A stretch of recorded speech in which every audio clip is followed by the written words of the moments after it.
ครับผมยังไงก็เข้ามาติดตามกันด้วยนะครับฝากติดตามช่อง MU9 กันด้วยนะครับกดไว้เยอะๆคอนเทนต์ดีๆทั้งนั้นเลยนะครับสนุกด้วยฝากติดตามเยอะๆนะครับ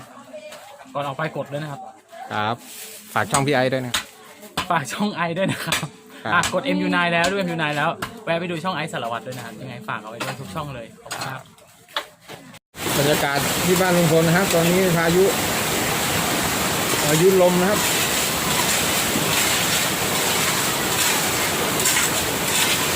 ลมพัด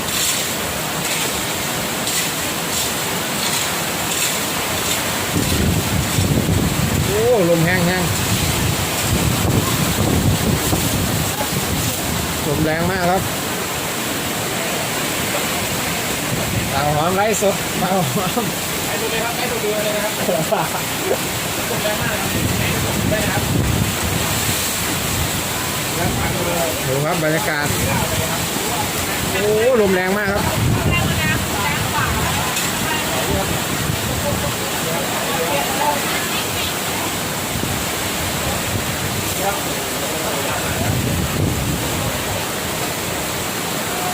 ลมแรงมากๆ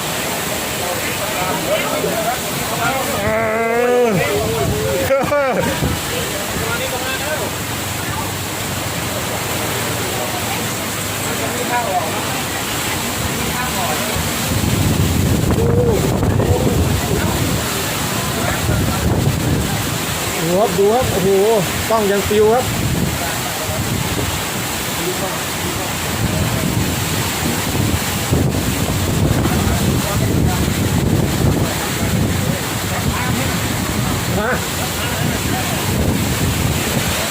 นะครับ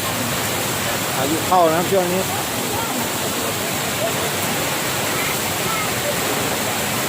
ลมแรงมากๆ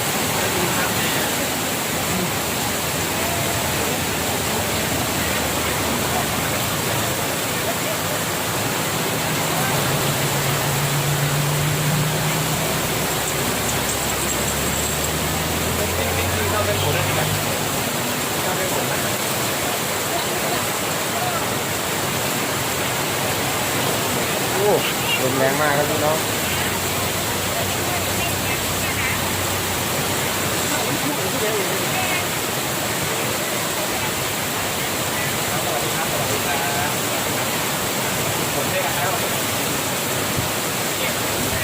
เปียกแบบไม่มีอะไรกั้นเลยไม่มีอะไรกั้นเลยครับเปียกแบบนั้นไม่มีอะไรกั้น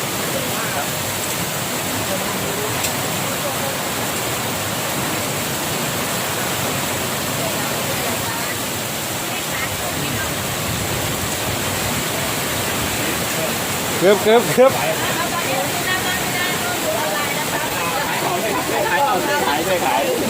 เอาว่าเลยครับบ้านนะ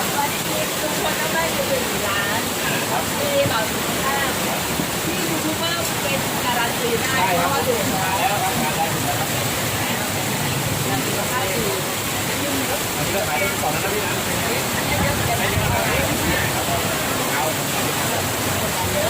อันนี้สั่งออนไลน์ได้2 กิโลแล้วก็เบอร์โทรนี่ครับ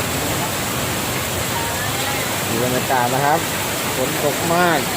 ลมแรง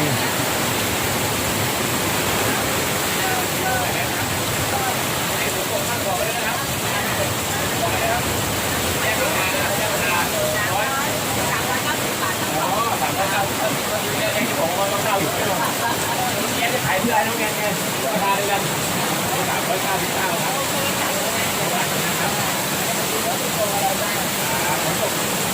ไม่คลายร้อนนะครับเนี่ยแดด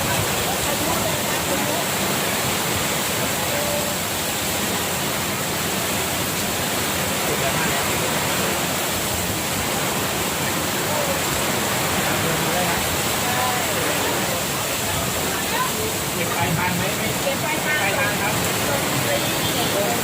ได้ครับส่งฟรีเก็บเงินปลายทางครับผมดูครับบรรยากาศร้านค้าเก็บของแทบไม่ทันนะครับคนครับต่อกระบาดครับของละ1 บาทใน6 เดือนก็สมมติว่าเป็น6 ล้านร้อยเดี๋ยวว่าอะไรไปขอบคุณ100 ท่านนะครับท่านผู้ชมครับ เดี๋ยวจะแพนกล้องให้ดูเรื่อยๆนะครับเจ้านี้ครับเจ้านี้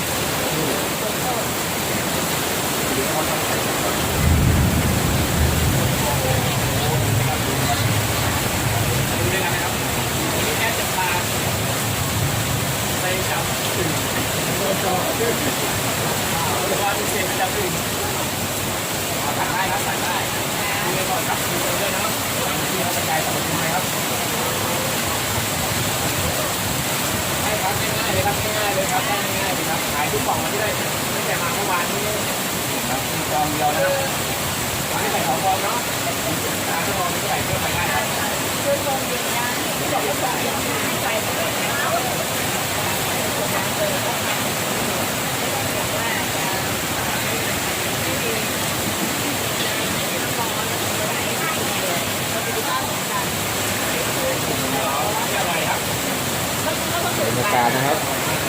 รัชนีไลฟ์สดนะครับ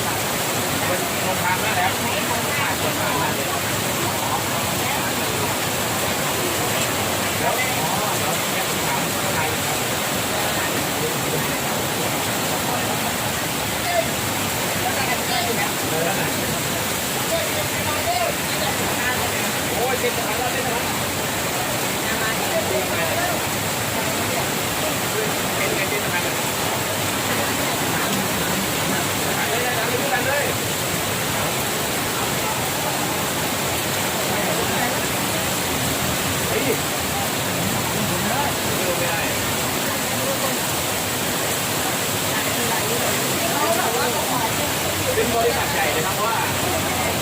นี่คือตัวแทนจำหน่ายมาจากบริษัทใหญ่ครับก็หักมันมีมาแล้วนะครับมีมาแล้ว นี่ใหม่ปะวะ จะได้จำหน่ายทุกท่านที่เอาไปบริษัทใหญ่จะหักก่อนนะครับ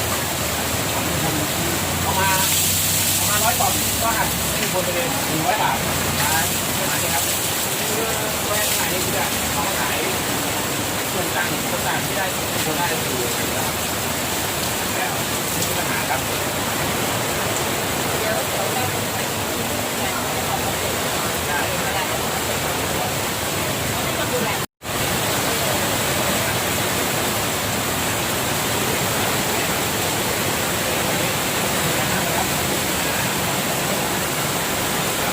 รรยากาศนะครับพายุถล่มบ้านลุงพลนะครับ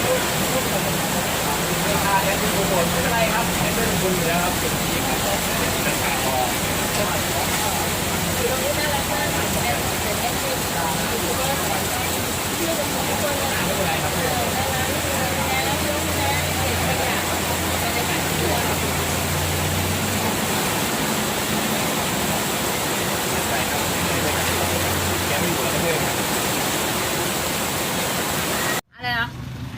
สวัสดีค่ะ ฝากช่อง MU9 Channel MU9 Channel ด้วยนะคะ กดไลค์กดแชร์ด้วยนะคะ ขอบคุณค่ะ